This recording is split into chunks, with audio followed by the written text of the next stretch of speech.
हाँ जी दोस्तों, तो कैसे हैं आप सब। तो आज हम लोग स्टार्ट करेंगे इकोनॉमिक्स का एक मोस्ट इंपॉर्टेंट चैप्टर जिसका नाम है प्रोडक्शन फंक्शन।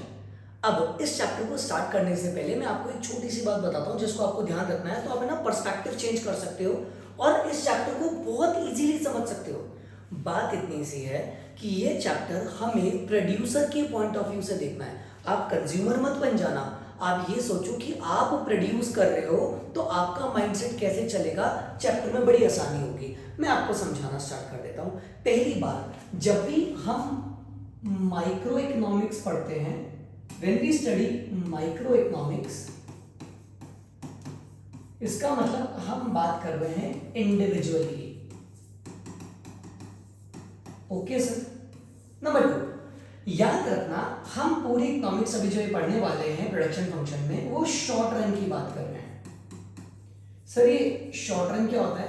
यानी कि with in a period of 1 year. अच्छा, तो बड़ी बात, ध्यान से बात सुनना। क्या होता है, जब भी हम कुछ प्रोड्यूस करते हैं ना, तो हमें रिक्वायरमेंट होती है फैक्टर ऑफ प्रोडक्शन की। Factor of production.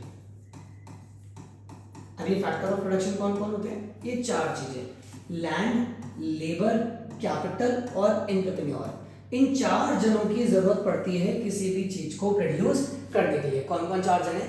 Land, labour, capital और एंटरप्रेन्योर। लैंड जो पे करा जाता है उसको बोलते हैं रेंट, लेबर को दिया जाता है दैट इज वेजेस, कैपिटल पे लगता है इंटरेस्ट और एंटरप्रेन्योर को पे किया जाता है प्रॉफिट। जी हाँ, मालिक को जो प्रॉफिट पे किया जाता है वो एक बिजनेस के पॉइंट ऑफ व्यू से देखे तो वो खर्चा ही है। तो लैंड, लेबर, कैपिटल, एंटरप्रेन्योर, इनको बोलते हैं फैक्टर ऑफ प्रोडक्शन। अब आपको बात एक ध्यान से सुननी है, जब भी हम शॉर्ट रन की बात कर रहे हैं तो 2 चीजों के कॉम्बिनेशन से किसी भी गुड्स को बनाया जाता है। वो होता है, एक होती है लैंड और दूसरा होता है लेबर।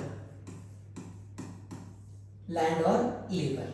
अब बड़े ध्यान से सुनना, शॉर्ट रन के अंदर हम बात कर रहे हैं ना शॉर्ट रन की, तो शॉर्ट रन के अंदर पॉसिबल नहीं है कि हम जमीन को चेंज कर सके। जमीन उतनी ही रहेगी। मान लो मेरे इंस्टीट्यूट पे बच्चे पढ़ने आते हैं, तो 1 साल के अंदर अंदर में मैं दीवारों को धक्का देके बड़ा तो नहीं कर सकता ना। एक रूम में 20 जने आ सकते हैं तो 20 ही आएंगे। एक किचन में जितनी जगह उतनी ही रहेगी, एक रूम में जितनी जगह, कार में जितनी जगह उतनी ही रहेगी। इसका मतलब होता है जमीन को आप चेंज नहीं कर सकते। लैंड आपकी फिक्स्ड रहने वाली है। कैसे रहने वाली है? फिक्स्ड। आप इसको तो चेंज नहीं कर सकते। लेकिन जो लेबर होते हैं वो चेंज हो सकते हैं, इसलिए वो होते हैं वेरिएबल। वेरिएबल का मतलब होता है जो चेंज होते हैं, और फिक्स का मतलब जो चेंज नहीं होते। इसका मतलब अगर मैं बात करूं जिस चैप्टर को हम पढ़ने वाले हैं शॉर्ट रन के अंदर अंदर, तो आपको याद रखना है कि जो लैंड है वो तो कैसी रहेगी? फिक्स्ड, चेंज नहीं होगी, एक ही रहेगी। लेकिन जो हमारा क्या है शॉर्ट रन के अंदर में लेबर, वो वेरिएबल रहेगा। और वेरिएबल का मतलब है वो चेंज हो जाएगा। सर आ तो गया समझ में, लेकिन है क्या ये चैप्टर, कैसे काम करता है, प्लीज वो भी बता दो। तो चलो मैं आपको चैप्टर पे लेके चलता हूं। बड़े ही ध्यान से सुनना, बहुत ही आसान सा चैप्टर है, बड़े ध्यान से देखो। मान लो कि ये आपके घर का किचन है, ये आपके घर का किचन है। ओके सर, समझ में आ गया, आगे बताओ। अब बड़े ध्यान से सुनना। मान लो आपकी मदर है, वो अकेली है और आपके घर पे गेस्ट आ गए, तो मुझे बताओ क्या आपका किचन को बड़ा किया जा सकता है? नहीं सर, किचन तो उतना ही रहेगा। किचन में मम्मा अकेली काम कर रही है। तो मैं बस इतनी सी बात जानना चाहता हूँ, किचन में मम्मी अकेले काम कर रही है, यानी कि रोटियां बेलना भी उनका काम, आटा गूंथना भी उनका काम, रोटियां सेकना भी उनका काम, और सर्व करके आना भी उन्हीं का काम। सारे काम मम्मी अकेले कर रही है। ठीक है सर। तो अब हुआ क्या, जैसे ही मम्मी अकेले काम कर रही है, तो मान लो मम्मी ने अकेले 20 रोटियां बना दी, अकेले ने। ठीक, तो आप गए और बोला लाओ मम्मी मैं आपकी हेल्प कर देता हूं। तो अब उस किचन में कितने लोग हो गए? 2 जने हो गए। याद रखना, जीवन में 1 से भले 2, 1 से भले 2, 1 से बेटर हमेशा 2 होते हैं। अपन बोलते हैं ना यार 1 से भले 2। तो याद रखना, जैसे ही आप आ गए तो आप लोगों ने काम बांट लिया। मम्मी जल्दी जल्दी रोटी बेलती जा रही है, आटा गूंथते जा रही है, आप सेकते जा रहे हो, सर्व करते जा रहे हो, काम ज्यादा होने लग गया। तो जो मम्मी अकेले 20 रोटियां बना रही थी 1 घंटे में, आप दोनों की होने की वजह से वो हो गई 60। सर 1 से 20 थे तो 2 से तो 40 होने चाहिए। मैं यही तो समझा रहा हूँ, 1 से भले 2। अब किचन में 1 जना नहीं है, 2 है, तो काम और तेज तेज होगा। जो पहला 1 जना अकेला कर रहा था तो एक ही काम रिपीट हो रहा था, जाना भी उसको पड़ रहा था, सारे काम करने पड़ रहे थे, काम बढ़ गया, अच्छे से यूटिलाइज हो रहा है, अब जल्दी जल्दी हो रहा है। तो जब 1 लेबर था तो 20, 2 हो गए तो 60। सोचो आपकी है ना सिस्टर भी आ गई और उसने बोला आ जाओ मम्मी मैं भी हेल्प करा देती हूँ, तो अब काम 3 जनों में पड़ गया। वाह यार, 1 जना जल्दी जल्दी रोटियां बेलते जा रहा है, 1 सेकते जा रहा है, 1 सर्व करते जा रहा है, तो 1 से भले 2, 2 से भले 3, मजे ही आ गए। जैसे ही 3 हुआ प्रोडक्शन और बढ़ गया। वाह यार शानदार, मजा आने लगा। जैसे 3 लेबर हुए तो 120।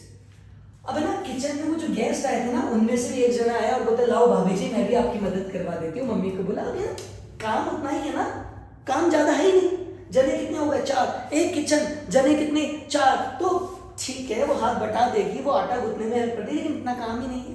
तो प्रोडक्शन बढ़ा तो सही, लेकिन उस स्पीड से नहीं बढ़ा जिस स्पीड से पहले बढ़ा था। बढ़ा, मैं ये नहीं बोल रहा, इंक्रीज हुआ, 160 हो गई। जो आप 4 जने ने रोटियां बनाई, कितनी बनाई 160, लेकिन उतनी स्पीड से नहीं बढ़ी। अब सोचो 5वां जना भी उसी किचन में आ गया। ओ भाई, एक किचन में 5 जने आ गए, तो पता है मैं क्या बोल रहा हूँ, जैसे ही 5वां जना है ना तो काम करने को था, और है ना अब सोचो एक ही किचन में 5-5 जने फैले हुए, काम कैसे होगा, नहीं हो पाया, प्रोडक्शन बढ़ा ही नहीं।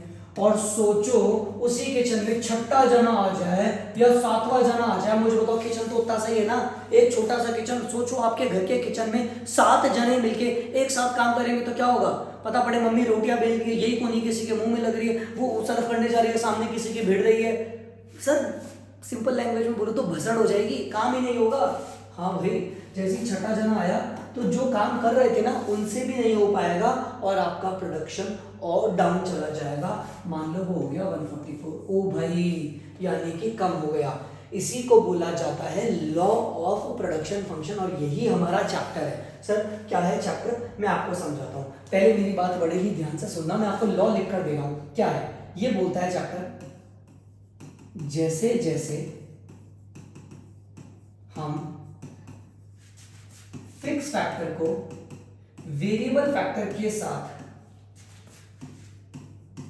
मिलाएंगे,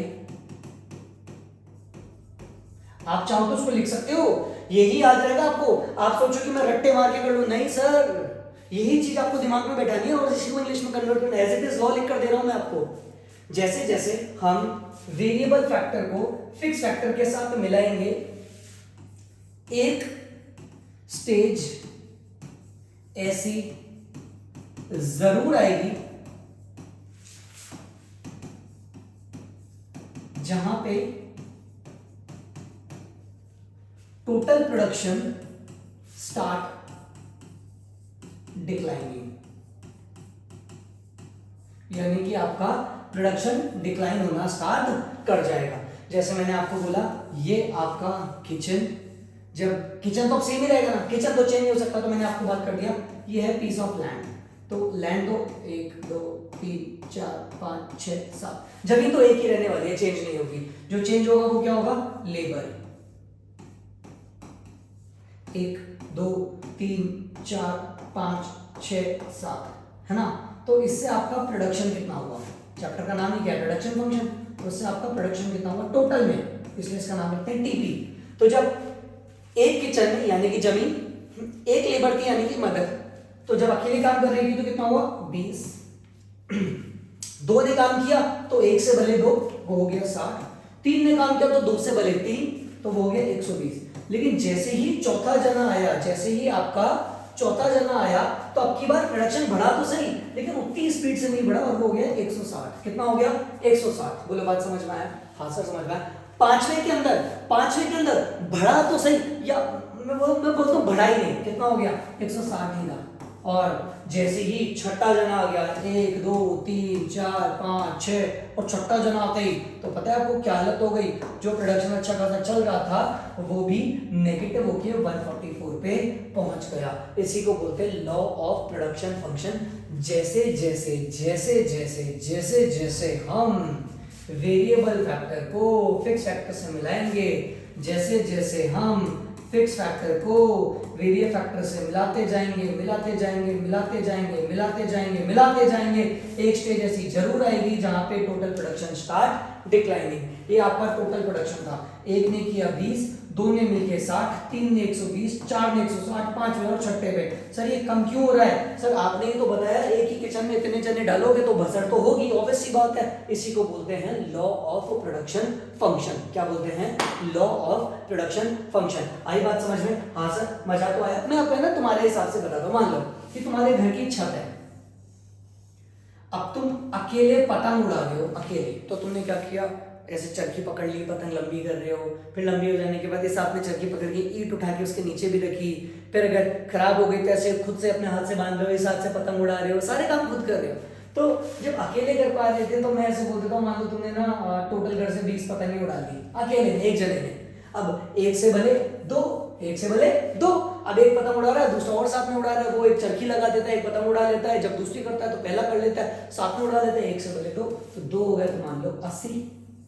वाह, दो से भले तीन। अब जैसे एट अ टाइम दो जने पतंग उड़ा रहे हैं, तीसरा अपनी तलवम डाल के बढ़िया से बैठा है, दो से भले तीन, तो और ज्यादा मजा आ रहा है। तीन होते तो भाई साहब मजे आ रहे, क्या ही बताऊं मैं आपको, आपका टोटल पहुंच गया 150। बात समझ रहे हो? लेकिन जैसे ही चौथा जना आया, क्या होगा? एक छत पे 4 जने होंगे तो ठीक है, एक जना देख लेगा पतंगे कट के आ रही है, डीजे वीजे बजा लेगा, मजा तो आता रहेगा, लेकिन इतनी बात नहीं आपकी बात। सोचो पांचवा जना भी आपकी छत पे आ जाए तो अब क्या होगा? सर अब तो दो जने तो फालतू बैठे रहेंगे, कुछ होगा ही नहीं, 160 ही रहा। और सोचो छठा भी आ जाए, एक ही घर से 6 जने पतंग उड़ा रहे तो छत तो उतनी रहेगी ना, लोग ही तो बढ़ा सकते हो। अब क्या होगा? सर एक उड़ाएगा दूसरा उड़ाएगा, दोनों आपस में ही लड़ लेंगे, दोनों ही पतंग नहीं उड़ा पाएंगे। पर बताओ क्या बोलेंगे? यार दो जने निकलो। जैसे घर में नहीं होता, घर पे कभी काम होता है तो हम बोलते मम्मी हेल्प करे, मम्मी बोलती बाहर चल जा, बाहर चल जा तू, क्योंकि जगह छोटी है, छोटी जगह पे ज्यादा जने घुस जाएंगे तो भसड़ हो जाएंगी।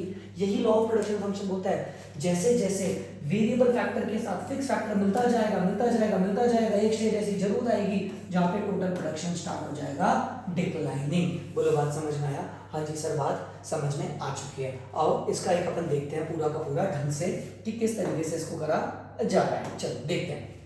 सबसे पहले पीस ऑफ लैंड की बात करते हैं, जो है फिक्स्ड फैक्टर। कौन सा है? Fixed factor. ये चेंज नहीं हो सकता। क्यों नहीं हो सकता? शॉर्ट रन की बात है,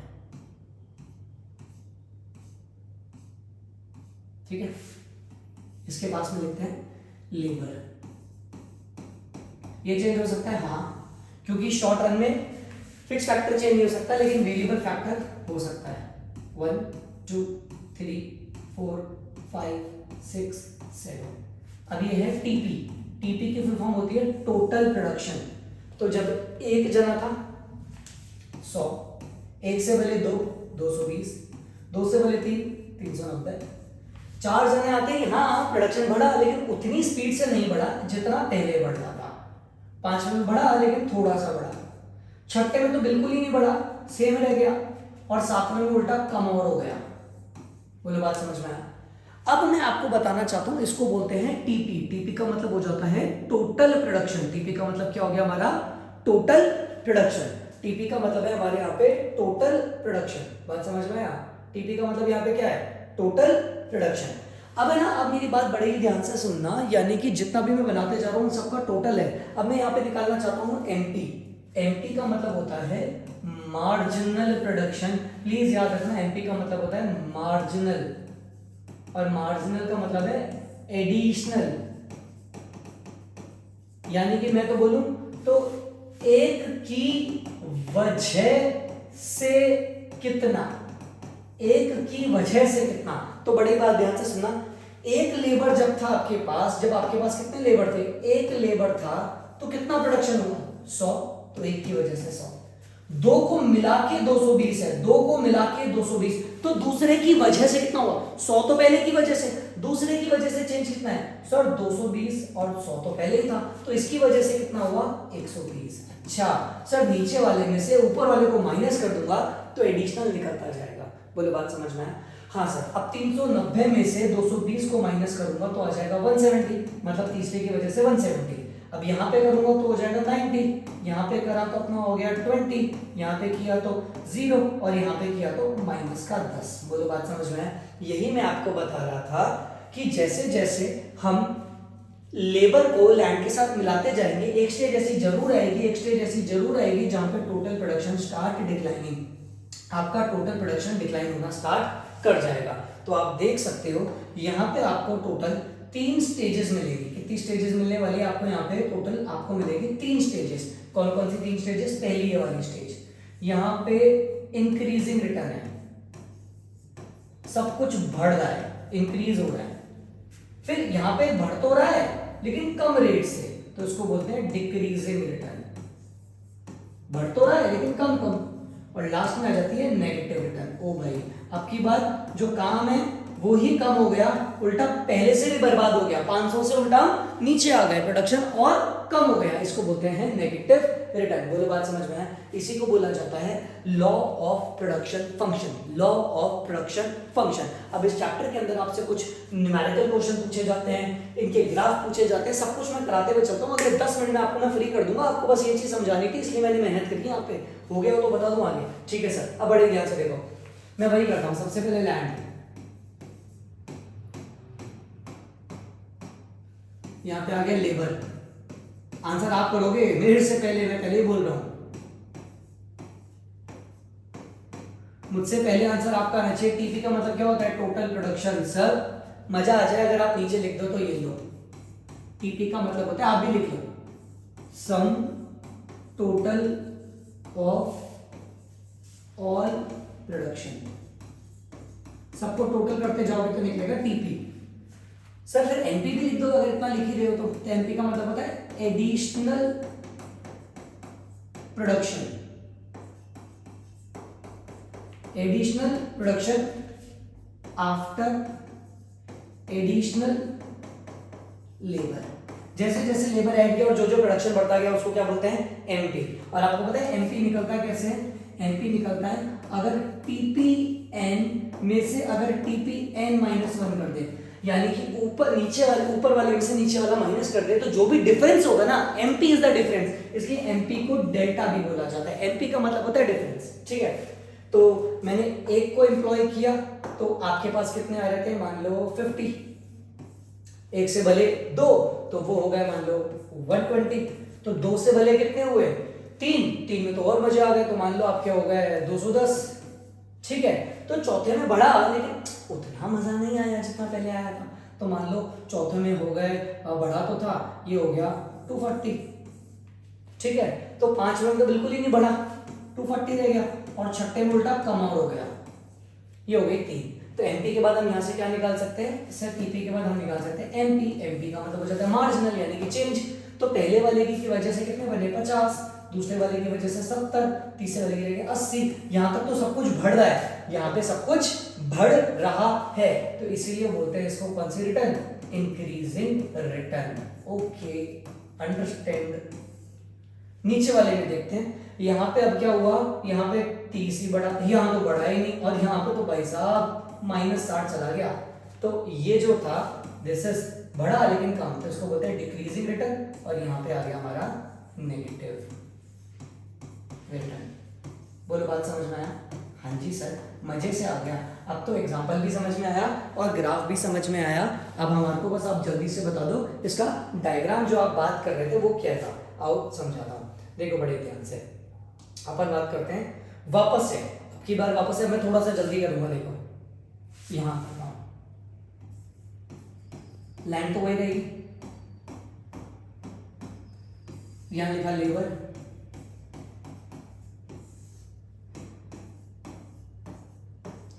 सर बस ये रिलेशन का ध्यान रखना है ना। बिल्कुल आप डायग्राम में कुछ भी लेके चलो, जैसे 10, फिर मैंने कर दिया 22, फिर कर दिया 39, फिर मैंने कर दिया 48, फिर वापस से मैंने कर दिया 48 और फिर कर दिया 42, कोई दिक्कत नहीं है। आपको बस इसके डायग्राम को और इसके रूल को याद रखना है कि पहले तो बढ़ता है बढ़ती रेट से, क्योंकि सब अच्छे से हो रहा है, फिर बढ़ेगा लेकिन कम कम, और आगे जाके एंड में तो डिक्लाइन होगा ही होगा, क्योंकि फिक्स फैक्टर ही फिक्स्ड है। तो पहले में 10, फिर 12, फिर 17, फिर 9, फिर 0 और फिर -6। तो ये 3 चीजें रखना है। अब उसका डायग्राम बनाते हैं। तो किसी भी चीज का अगर आप डायग्राम बनाओगे तो सबसे पहले मेक श्योर करोगे आप उसका क्या, ये होती है आपकी y एक्सिस और ये होती है आपकी x एक्सिस। इसको बोलते हैं पॉइंट ऑफ ओरिजिन। बोलो बात समझ में आई? हाँ जी सर, बात बिल्कुल अच्छे से समझ में आ चुकी है कि एक्स एक्सिस होती है, वाई एक्सिस होती है और इसको बोलते हैं पॉइंट ऑफ ओरिजिन। बिल्कुल। अब देखो बड़े ध्यान से सुनना, मुझे बताओ शुरू में टीपी के साथ क्या हो रहा है, शुरू में टीपी के साथ हो क्या रहा है, आप तो बस इतना सा बताओ सर। शुरू में अगर टीपी को देखा जाए तो टीपी शुरू में टीपी बढ़ रहा है, टीपी बढ़ रहा है, टीपी इंक्रीज हो रहा है, टीपी इंक्रीज हो रहा है। देखो, और इंक्रीजिंग रेट से पहले 10 फिर 12 फिर 17, तो हम भी बढ़ना मतलब ऊपर की तरफ जाना, घटना मतलब नीचे की तरफ आना, तो हम भी टीपी को बढ़ाएंगे बढ़ती हुई रेट से।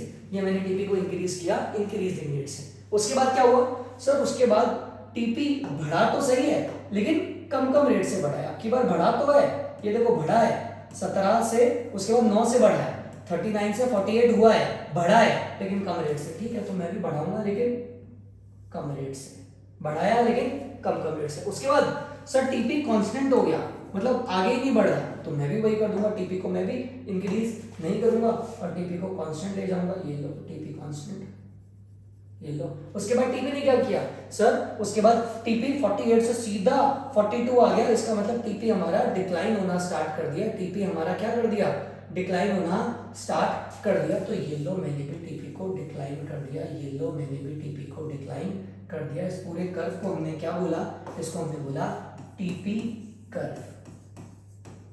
बोलो बात समझ में आया? हाँ जी सर, बिल्कुल समझ में आया। जैसा मैंने शेड्यूल बनाया वैसे ही मैंने टीपी बना दिया, इसको बोलते हैं टीपी कर्व। और आपको याद रखने के लिए बता रहा हूं, टीपी का शेप एस शेप होता है। टीपी का शेप कैसा होता है, एस शेप। बोलो बात समझ में आया? अब इसी के नीचे बनाते हैं हम एमपी। एमपी का मतलब होता है marginal production, Y axis, X axis, point of origin. अब बताओ मेरे साथ एमपी के साथ क्या हो रहा था सर, गुचुड़ हो गई, पर ठीक है दिख रहा है तुम्हें 10 12 17 10 12 17। सर एमपी बढ़ रहा था बढ़ती रेट से, तो मैं भी बढ़ाऊंगा। ये लो एमपी को बढ़ा दिया, बढ़ाना मतलब ऊपर। सर उसके बाद 17 के बाद 9 0, सर 9 पे बढ़ा लेकिन थोड़ा कम बढ़ा, ठीक है ना। ये लो उसके बाद बताओ सर, उसके बाद एमपी तो डिक्लाइन होना स्टार्ट कर दिया, ये तो डिक्लाइन होना स्टार्ट कर दिया। सर जीरो भी पहुंच के नेगेटिव भी पहुंच गया। देखो एमपी जीरो भी पहुंचा और एमपी नेगेटिव भी गया, इसको बोलते हैं एमपी कर्व। क्या बोलते हैं, एमपी कर्व। आपको एक बहुत ही बेहतरीन सी चीज दिखाता हूं। जब आपका टीपी मैक्सिमम था, जब आपका टीपी मैक्सिमम था, तब हमारा एमपी एकदम जीरो पे बैठा था।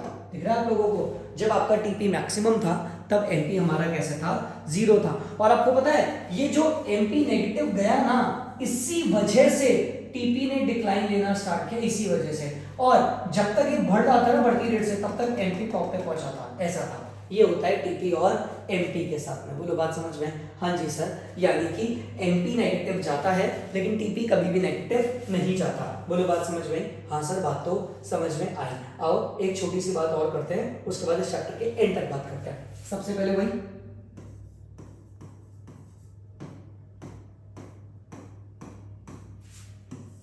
यहां लिखा लेबर,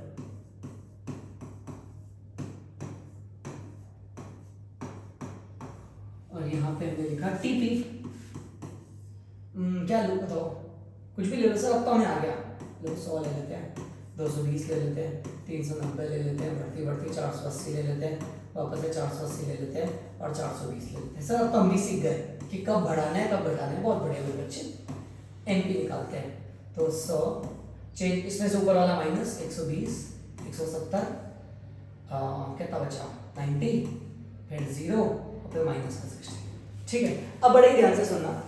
अगर मैं टोटल को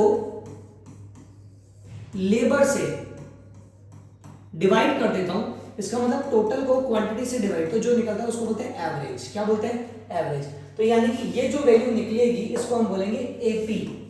एपी एवरेज प्रोडक्शन, यानी कि टीपी को लेबर से डिवाइड, चाहो तो फॉर्मूला लिख लो, टीपी को लेबर से डिवाइड करने से जो वैल्यू निकलेगी उसको अपन क्या बोलेंगे, एपी। टीपी को अगर अपन डिवाइड करेंगे तो जो वैल्यू निकलेगी उसको अपन क्या बोलेंगे, अपन बोलेंगे एपी। टीपी को अगर डिवाइड करके जो वैल्यू निकलेगी उसको क्या बोला जाएगा, AP. TP divided by labour, जो वैल्यू निकलेगी उसको क्या बोलेंगे, एपी।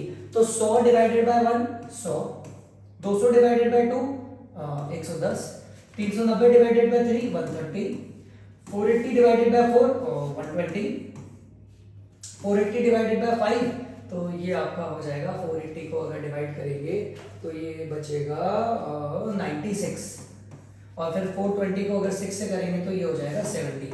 आप देख सकते हो शुरू में एपी बढ़ रहा था, फिर एपी ने डिक्लाइन करना स्टार्ट कर दिया। तो जब मैं एपी का कर्व बनाऊंगा तो एकदम वैसा ही जैसे एमपी होता था, पहले बढ़ेगा और फिर डिक्लाइन होगा। लेकिन आपको याद रखना है एपी कभी भी जीरो नहीं होता है। एमसीक्यू का क्वेश्चन बनता है क्या, एपी कभी भी जीरो नहीं होगा। ये इस एक्सिस के पास जाता जाएगा,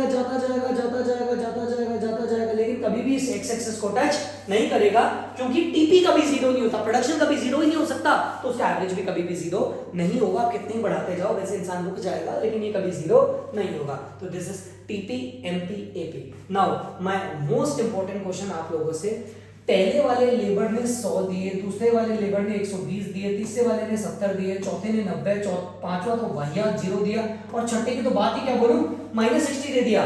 तो आपको क्या लगता है सबसे अच्छा लेबर कौन है? सर मेरी नजरों में सबसे सुंदर लेबर तो यही है 170 वाला, और सबसे वाहियात लेबर ये -60 वाला, इसकी वजह से प्रोडक्शन खराब हुआ है।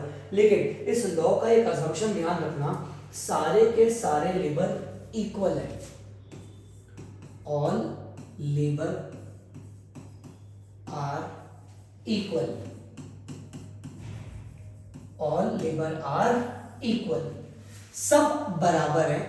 दिक्कत यह है कि 1 2 3 4 5 6 इसने ज्यादा अच्छा परफॉर्म किया, इसने 6 वाले ने वाहियत किया। The reason is fix factor ही फिक्स्ड है। अगर इसका नाम राम है और इसका नाम मोहन है, अगर मैं मोहन को छठे नंबर पे रख दूं और राम को थर्ड नंबर पे, तो राम अच्छा कर लेगा। बात ये नहीं कि लेबर खराब है, बात ये है कि जब वो आया तो ऑलरेडी चीज खराब थी। अरे मेरे किचन में ऑलरेडी 10 लोग काम कर रहे हैं, 11वां जना संजीव कपूर ही क्यों आ जाए, नहीं कर पाएगा।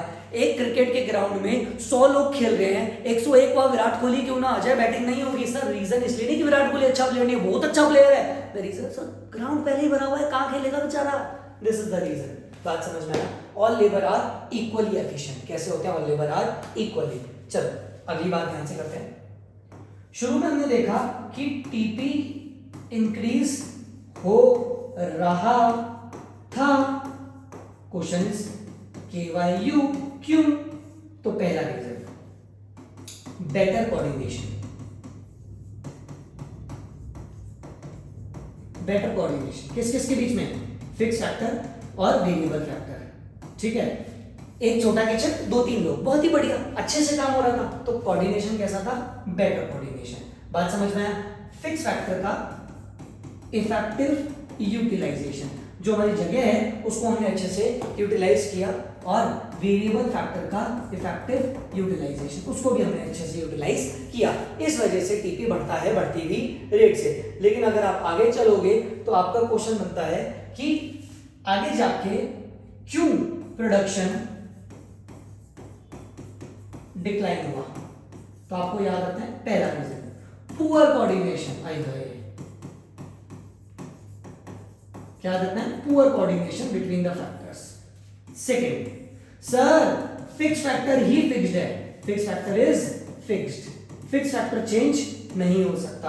और तीसरा, सर फिक्स फैक्टर का कोई सब्स्टिट्यूशन ही नहीं है। अगर आज मुझे काम करना है, मान लो मैं आपको पढ़ा रहा हूं, तो जमीन तो चाहिए ना, लैंड का कोई सब्स्टिट्यूशन ही नहीं है, कुछ कर ही नहीं सकते, हवा में थोड़ी कोई काम हो जाएगा।